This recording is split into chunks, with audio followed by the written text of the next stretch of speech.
Namaste and welcome, beloveds. Get our camera going here. It's a little topsy-turvy today. You can just moan over somehow. It's very interesting. Every time we do this camera, it looks different. I don't know how that works. It's good to see all of you again, starting with the light of infinite being, the memory of who we are, infinite light.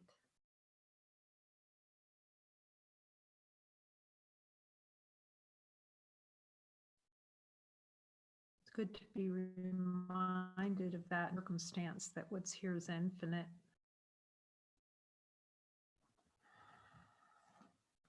And the lightness of being as the untrue falls away.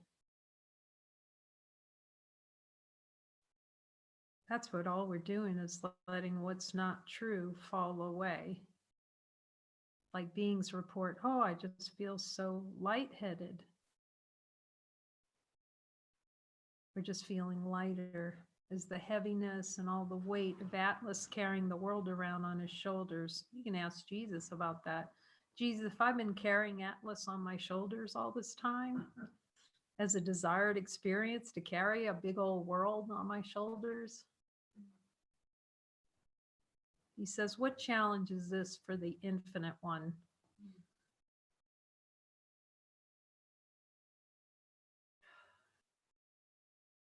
It's a good reminder. You know, that old conditioning may come up. You just keep spending time with Jesus. That's all we do, is just say, okay, show me. We have the little review sessions. That's what I do with Jesus. Okay, what did I need to see or miss out on? Because sometimes it just seems so important to keep that day going.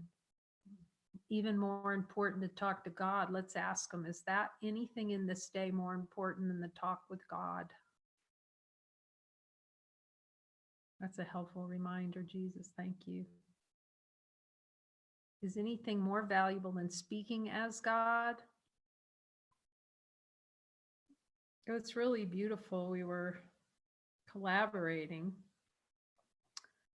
to see if we could get the movie for tonight downloaded. It was very interesting. Everyone was trying, and it was a good reminder from Jesus, because sometimes we feel like, oh, it's supposed to go what smooth is.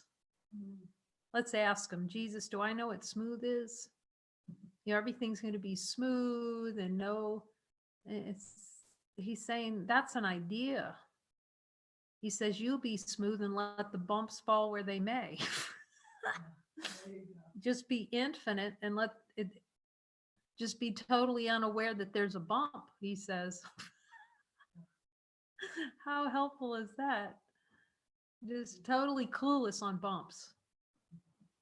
What bump? I missed it. What mosquito? I missed it.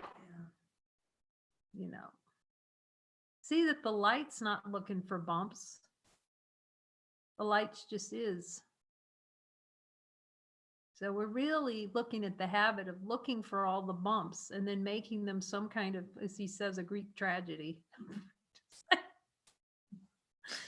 I'm shopping for a Greek tragedy. Jesus, am I shopping around to have a Greek tragedy in my life? You start to see it. Oh my gosh, I want that tragedy so badly. At least we can laugh about it. I sure do.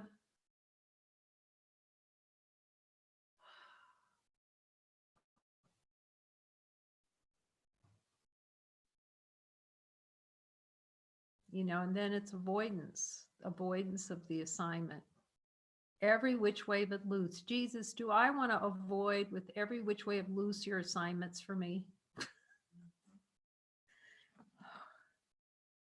And we just see it prolongs the suffering. Ask him, Jesus, does avoiding listening and following you, do I suffer longer?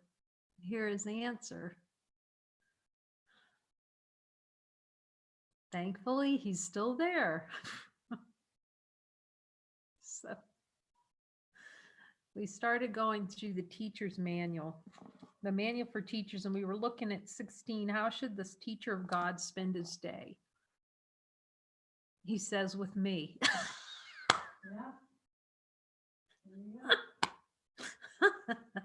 Okay, we're done with that. Close the book. He says, well, I can hear him go, well, then it's really simple, isn't it? I'm telling you, Greg, we just laugh so hard in some of these joining sessions because we know everything he says is true.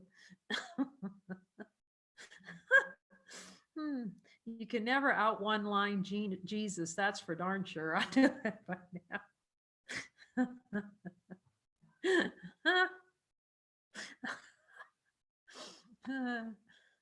And okay, now he's saying, and would you want to really? Because this is the voice for truth that tells you of that your infinite, unchangeable love, infinite light of being. And we joke about not being able to in-run Jesus, but it's very helpful when you see that you can't, because he's the light in the mind, the one mind that shines, saying, you are it. We can ask him, Jesus, am I it? Isn't that a miracle? That's miraculous. I was so busy playing the game of other, I didn't see that I'm it tag. Tagged by God, and you can't, and then run away. You didn't touch me. Like, like the kids on the playground. No, God, no, you didn't. No, you didn't. Didn't get me yet. That's the ask him. Jesus. And wait, like I said, everybody who comes here can talk to Jesus. Jesus, am I trying to play tag with myself? And you can hear him, yeah. Am I trying to play tag with you? See, every game we're playing with Jesus, we're playing with ourselves because Jesus is us. Are you me? Ask him. Yes. I'm the part of you that remembers who you are beyond all the little machinations that we can't remember. And thank God for that voice, for what's given. Because even Jesus, I'm asking, even Jesus' voice of playing consciousness, yes. Because what does the light need with Jesus's voice? The light just is. Boy, is that voice helpful. It's essential, he says, to the atonement. That's how essential that voice is. Essential. Ask him, Jesus, is your voice essential to the atonement? For complete atonement, like, you can recognize that there's light, and a lot of beings recognize, you'll see those reflections in consciousness. I remember, looking at Eckhart Tolle and going, well, why can't that just happen to me? He says it can. It already did happen to you because nothing's happening to you. But if you're saying no to divine light, you get the extra timeline. Yeah. It doesn't change that you're light now. Ask the light, am I still light now, even if I want to play like I'm not? Am I already saved in the light of divine being, as much as I want to say, no, I'm not?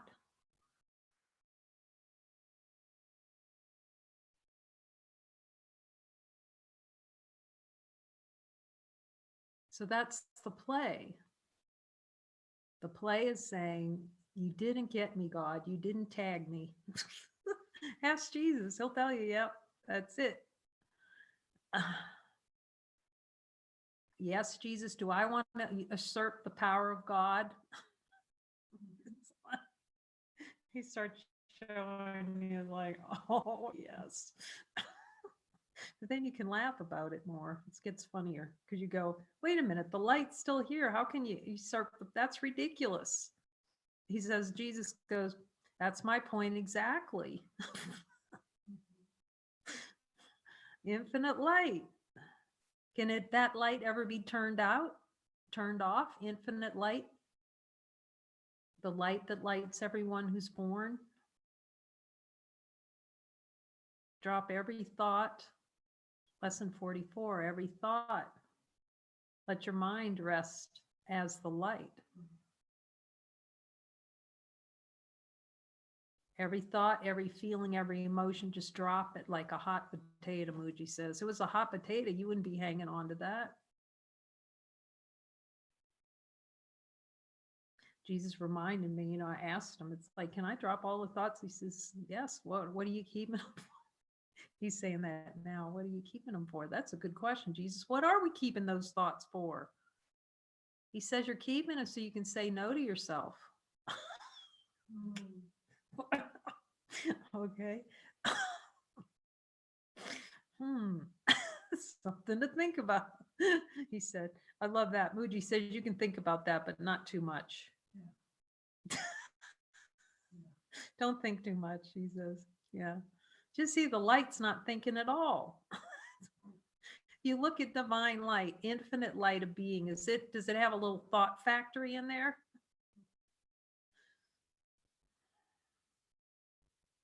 He says that will just fall away. Thoughts manufactured for you to think that you have a choice. So you can play choice between thoughts. Let's ask them, does thoughts give you, is that thoughts, the play of thoughts to make it seem like there's choice? Ask Jesus.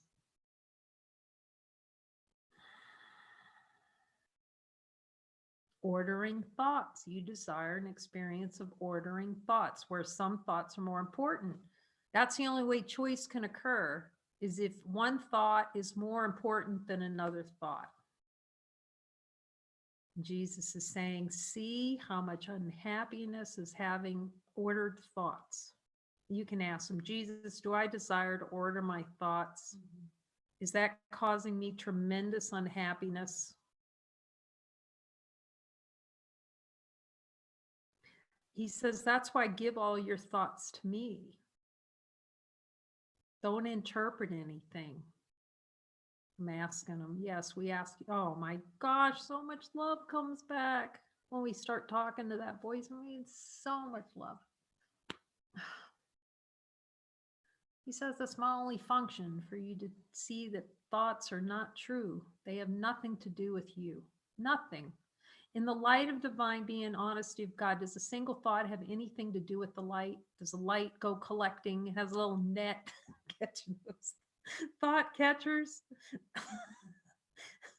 Notice how many times we just like a thought comes and we like to live it. See, live in thought, but that's really death. The ego would say, oh, you're going to be so wonderful. There's so much goody in here. No, there isn't. Let's be, that's honesty of God. Ask Jesus, is there any, like, Jesus, is there any value in thought at all? He says, not to you. That's pretty. That's pretty. He says, thoughts responsible for all the suffering in this world.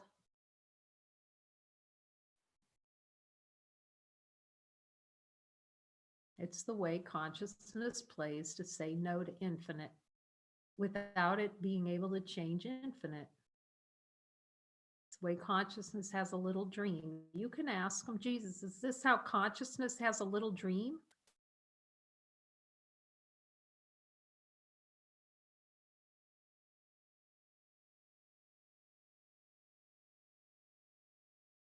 And do I want to have this little dream? Then we can get really honest and hear how much we really want that dream more than God. Let's ask him, do I want that dream more than God, Jesus?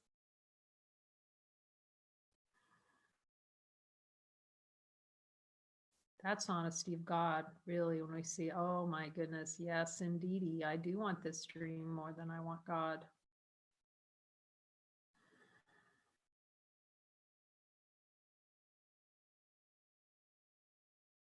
But the only way is to really have these fireside chats and reflect on infinite light, and then rely on that light for as much nonstop until, with the light training, to go to the light on everything.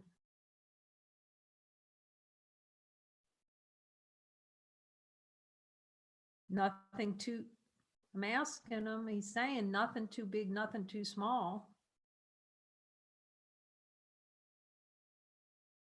And at first, like I said, I mean, I'll pass a doorway and say, do I go out there? No. I'm asking him about, you know, because he says in the course, like, don't be obsessed in chapter 30. He says, right now, it's most helpful for not to be obsessed, but to accept your divine power by speaking to me. That's what he's saying. By getting in the habit of asking me. That's what he's saying. Establish a new habit of going to the light first on everything. And he says it's helpful right now. So I trust him, and he says, it's helpful for me. Jesus, yes. Is it still helpful for me to do it? Yes. And so if he says that,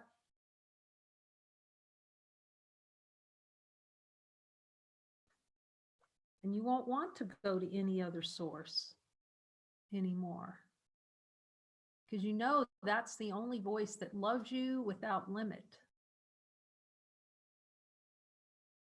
Every other voice, every other channel is telling us you're limited, you're not good enough, you need to suffer, you know. Well, we like those channels. Ask them, Jesus, do I like those other channels? Okay, we admit it. And I'm, okay, now I need your help, because I see that I like just clipping that channel to the dead channel and pretending like it's alive. I can live in there. He says that'll keep you firmly in the dream. You can do it. I mean, the light's still the light. And that's why the light plays that way, because it knows it's not, nothing's happening in that other than supreme suffering. And it's a delay. Jesus, do I really extend that timeline out anymore? He says, yes. It's like, okay, show me.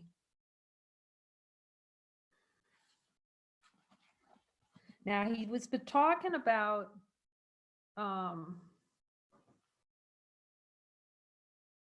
you know, it's these, the teacher of God spend his day. And it's meaningless. In the light of divine being, is it meaningless how to spend the day? Well, again, he's telling me, let me tell you how to spend the day, just ask me.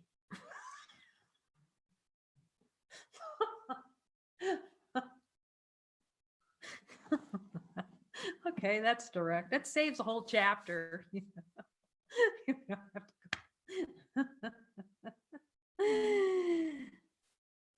But what about those who have not reached his certainty? They are not yet ready for such lack of structuring on their own part. See, that's why in the beginning it can seem like helpful.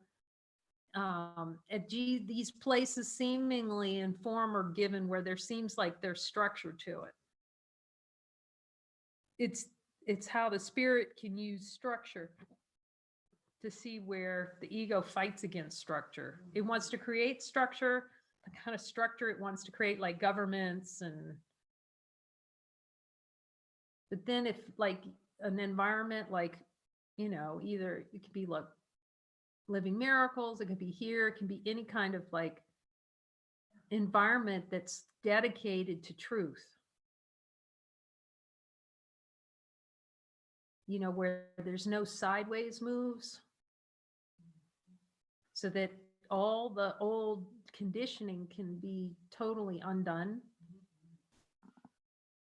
So it seems like structure, but it's actually, when you really look closely, nothing's actually happening. Other than you're so with mighties. Do you see? You're with your mighties, and so you can't We need that structure not to weasel out on ourselves and accept weakness, actually, to see where we're accepting weakness. And then when the mind really, you get aligned with Jesus, it doesn't matter where you are. You just follow what he tells you to do because you don't have an attachment to anything. You know, it's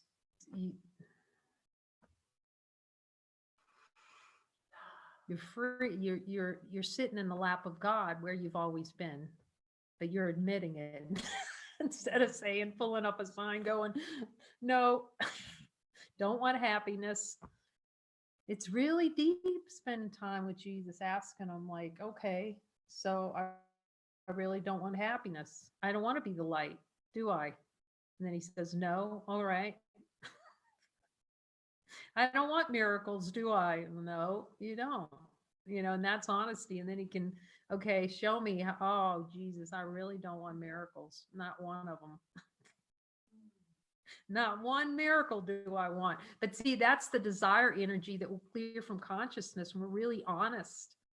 And he's teaching us how to not get in fear, but go to the desire for fear. Desire for, I keep talking about it. And if you really spend time with him, so he can teach you about how to release desire, release at the level of desire. It's a fast trip. Because your mind will become so light trained to go to him and ask him, okay, show me. And then by joining with your brother, our brothers, you know, with that worksheet, work that sheet until it has frayed edges. Let me ask Jesus. Yes, he's saying yes. And that will also, he's saying and reminding me, it'll also help. You'll find that it helps a lot with the mind wandering. That's why he's saying in twos. I mean, it's okay when we do a group together and he has the joint and it's called and it's given. But it's better until you've got quite a bit of, I'm asking them, you've got quite a bit of experience with the one-on-ones and really looking at desires, because the mind was, the wrong mindedness is going to want to take a dream snooze on it when you're in a group without facilitation of some sort.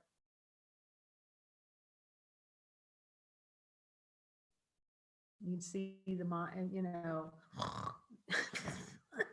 it's going to do anything not to look.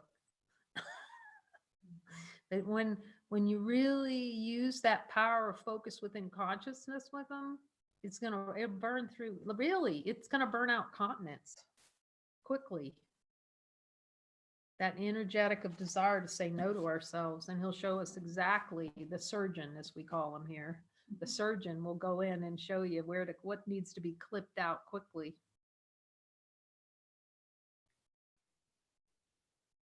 What must they do to learn to give the day of God, the day to God? There are some general rules which do apply, although each one must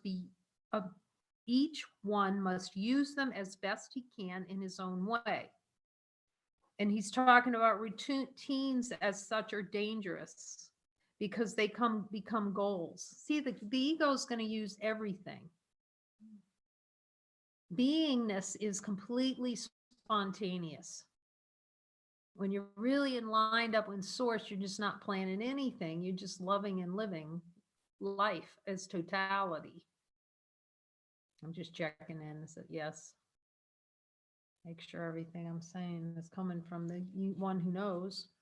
So it's so when you're just in line with spirit, you're like a celebration of spirit all the time. But the ego will use anything, as Jesus said in this text, it'll use any sentence in this text to support the position of death. You can ask them, Jesus,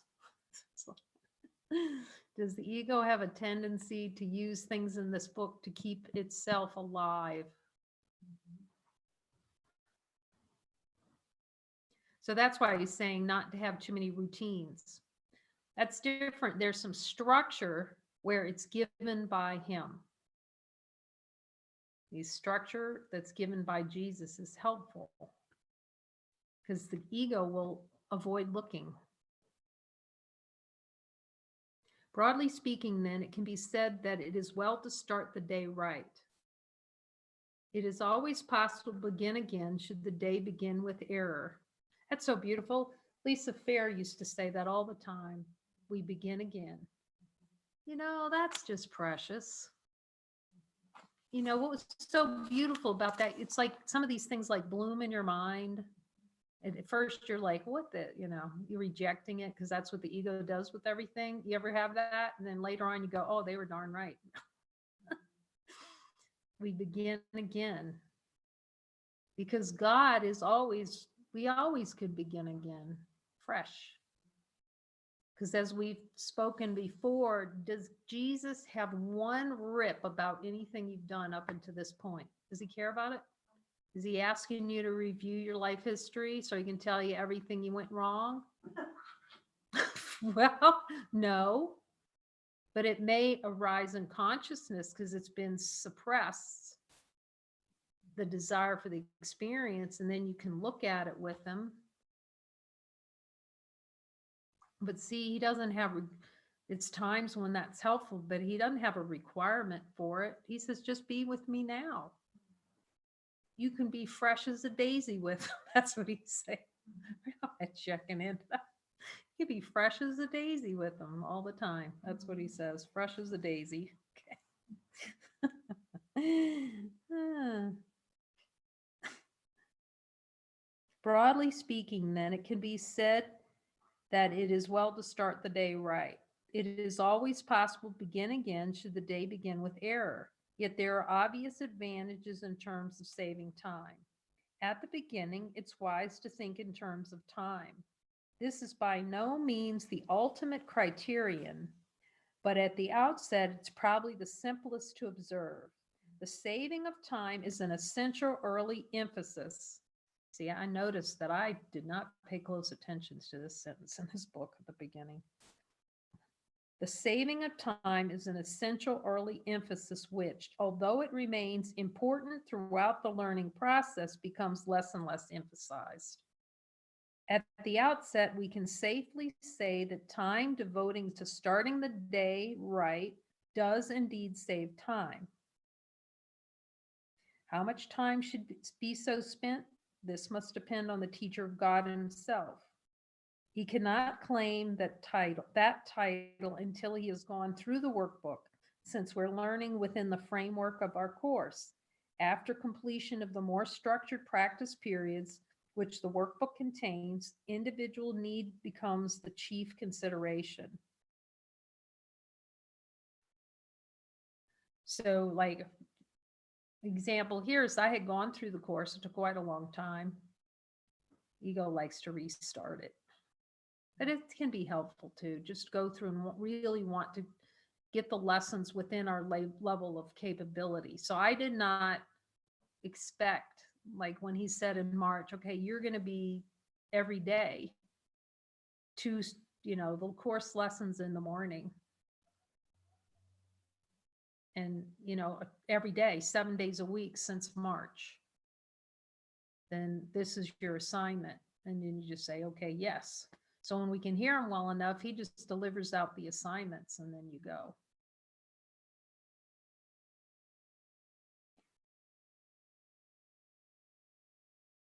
The course is always practical. So yeah, I'm asking him. That's most helpful when you can hear his voice and you're willing to follow. And when you have mighty companions that can help you hear too together and have that clarity of what's most helpful during your day.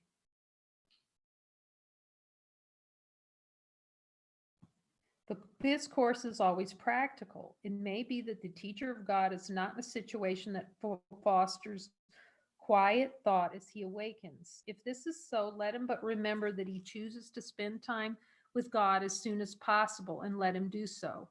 Duration is not the major concern.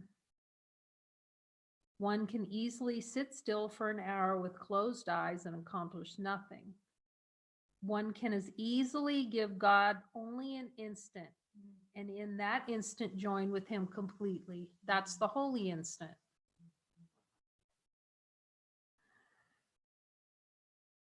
Perhaps the one generalization that can be made is this: as soon as possible after waking, take your quiet time, continuing a minute or two after you begin to find it difficult.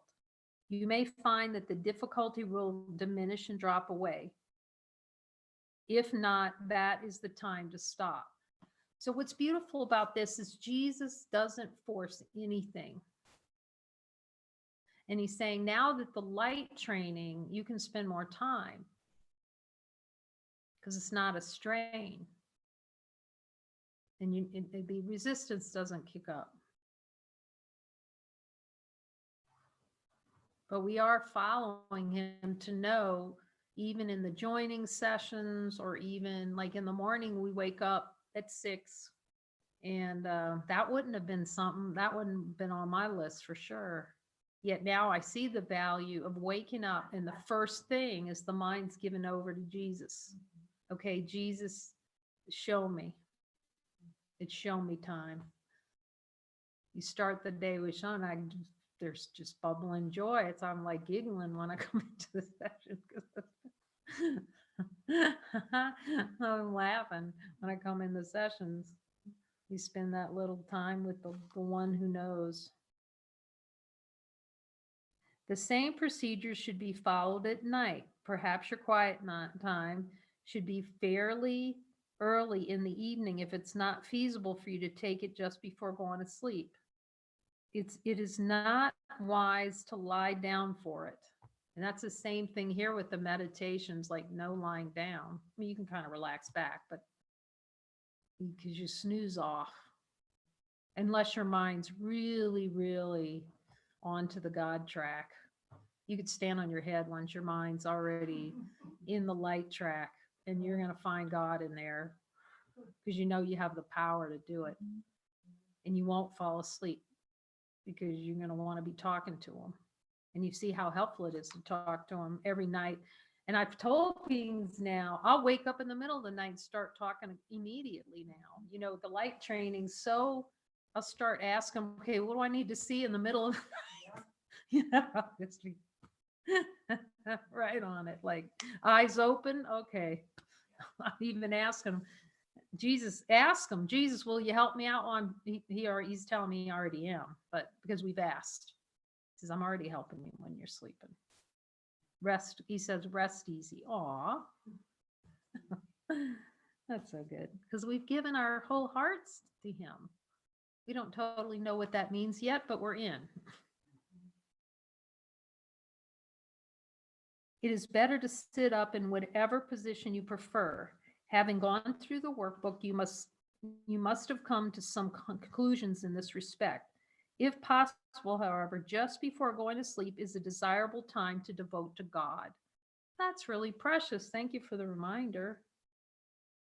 It sets your mind into a pattern of rest and orients you away from fear. That is really helpful to be reminded. See, because so many beings, and I remember this too, like the boogeyman seems to come out at night.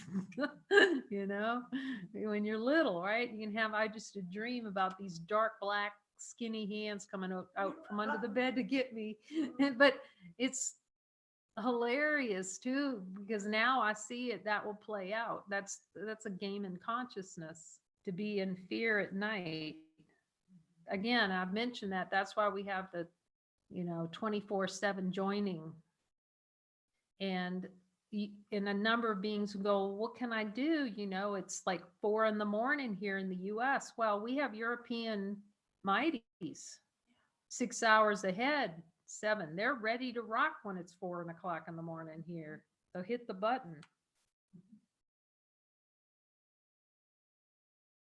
If it is expedient to spend this time earlier, at least be sure that you do not forget a brief period, not more than a moment will do, in which you close your eye. Oh my gosh, that's so great. You close your eyes and think of God. Thank you for this reminder, Jesus. Think of infinite. Reminder that we're light, that we're loved so completely. When we give time to God, that's the true time. Like beings would say, I've got to get some me time. Well, we know who's saying that. Or, I need time for myself. The only time for ourselves is the time spent with God, because that's us. With the light, ask Jesus. That's the time that we've devoted to know ourselves as infinite divine being. This is such a helpful reminder. Close your eyes and think of God. There is one thought in particular that should be remembered throughout the day. Wow. It is a thought of pure joy, a thought of peace, a thought of limitless release, limitless because all things are freed within it. That almost makes you like,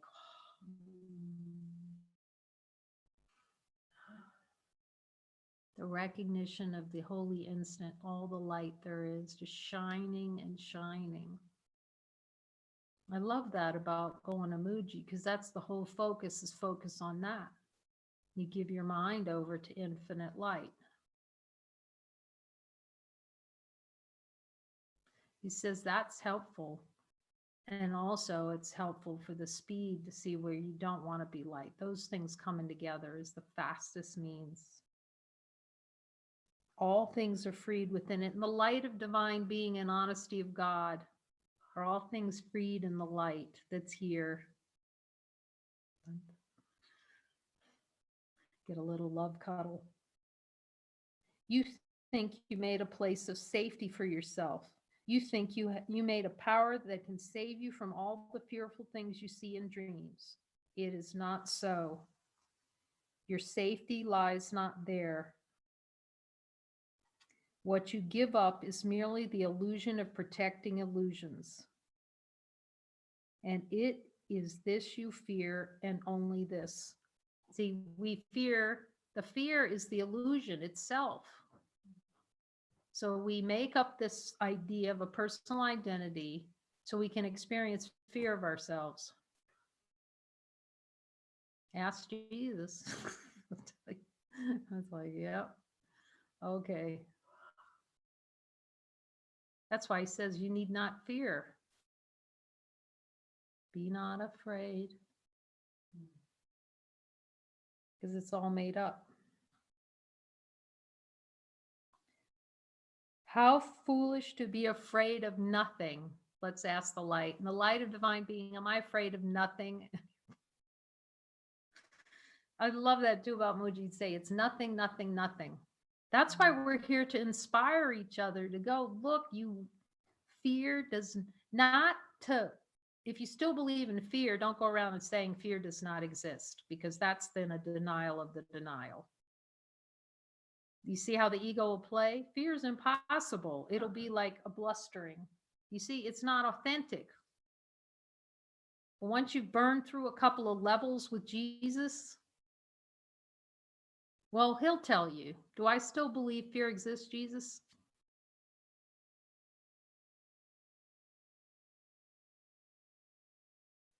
And then go with him. If you still believe it, just look at the desire for it. That's it. He'll burn it out.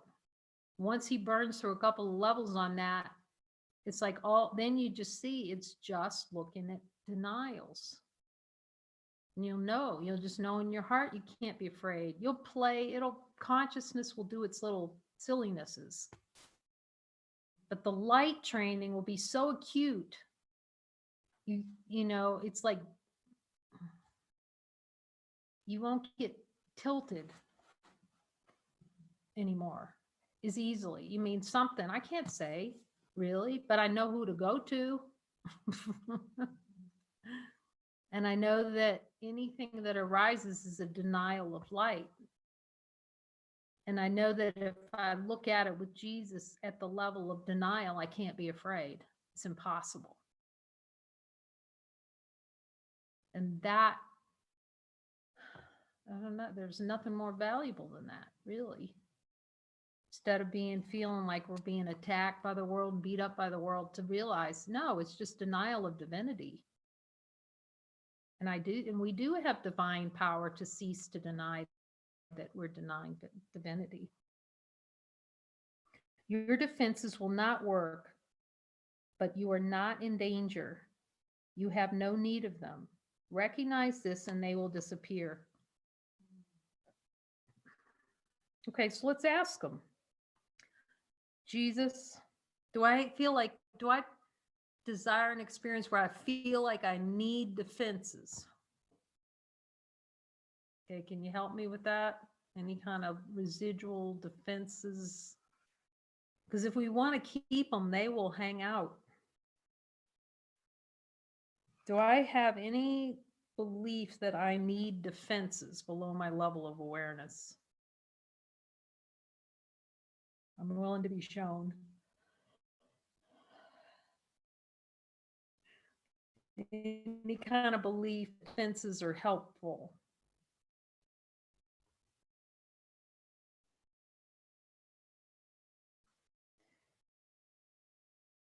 Do I have any desire to keep any defenses hanging around?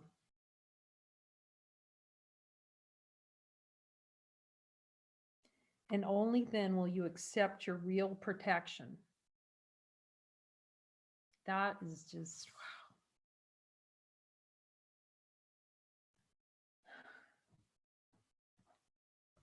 In the light of divine being and honesty of God, is God the only protection, the light?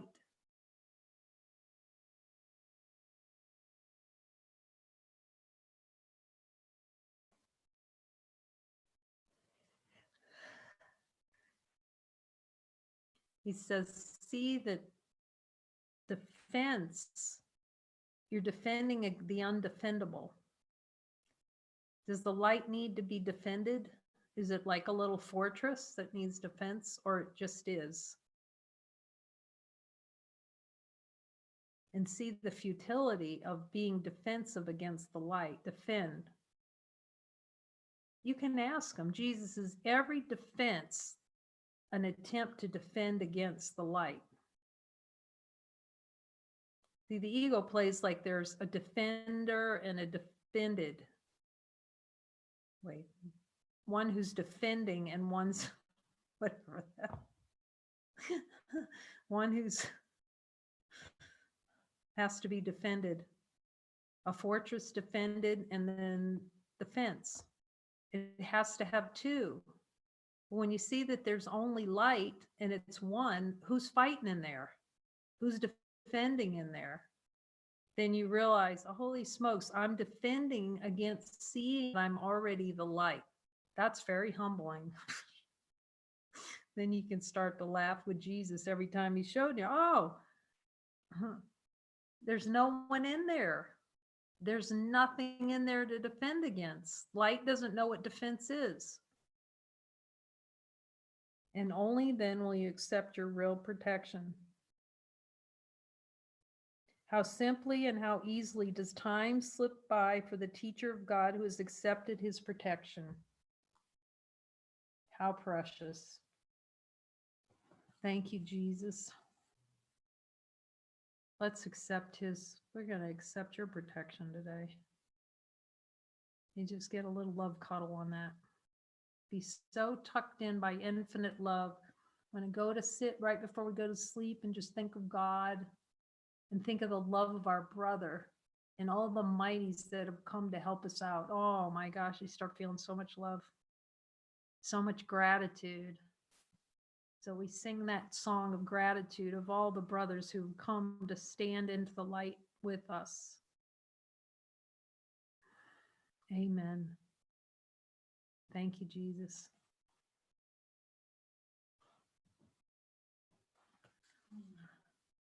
Teaching us how to cuddle with the light and have a little fireside chat.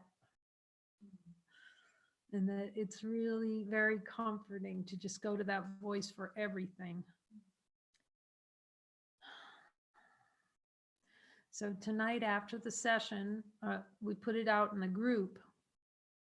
So if you don't know about the movie tonight, which is going to start in about 15 minutes or so, we're going to try to stream it. Oh my gosh, I can't believe Jesus. He knows this is one of my favorite always, can we watch that one? It's like, no, I trust him enough. He says, don't, what to watch or whatever. I do trust him, but I do ask him a lot for Risen because I love that movie. I don't know if everybody's seen Risen, but if you love Jesus, this is. Where's the code for it? The code for it is on the group. I think Roxanne, you're in there. Miriam, I'm not sure if you're in our group or not. I know Audra added you. Let me see. And Michael, you're in there. So just you'll get it to Miriam. Okay, that Roxanne, if you want to be on it with us, just text. We'll have to get you the link. So we'll be starting at, let's just say in about 10 minutes, 12 minutes from now, we can get, it'll be somewhere. We'll just try to jump on. It's a different uh it's a different login than this one. And then we'll watch Risen. And I'll just mention it because I don't know that everybody's seen it, but it's such a beautiful reflection of the spiritual journey. It's a beautiful reflection of asking to be seen, to see another way with Jesus. We don't even know we're calling to Jesus. This is about a Roman soldier who wants another way after battle, because there's just got to be another way. And it's such a great reminder that the way that given by Jesus will not be the way we think. So we'll see you in a few minutes as we get set up for the movie. We send you our love. And again, whoever would like to jump on board, we'll see how it works with the streaming. Love you.